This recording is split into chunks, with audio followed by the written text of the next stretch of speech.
வீடு முழுவதும் ஒரு திகிலூட்டும் அமைதி.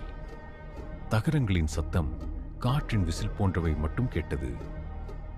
அந்த வீட்டுக்குள் அவர் சென்றபோது பழைய மர நாற்காலிகள், சேகரமாய் கிடந்த பண்டங்கள், எங்கெங்கோ இழுக்கப்பட்ட பூச்சிய சரம் போன்றவை தெரிந்தன.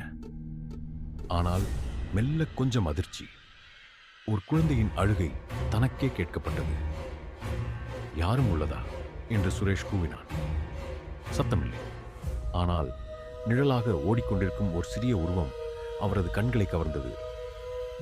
அஞ்சாமல் அவர் அதை நோக்கி சென்றார். திடீரென்று ஒரு சின்ன பையன் தோன்றினான். ஆனால் அவன் முகம் மனிதனாக இருந்ததில்லை. சிவப்பு கண்கள், வெடித்த உதடுகள், வெறிச்சோடி காணப்பட்ட பற்கள். இந்த முகத்தை கண்டு சுரேஷ் பயத்தில் கதறினான். சுரேஷின் கதறல் அந்த இரவில் முழு கிராமத்தையும் அதிர வைத்தது.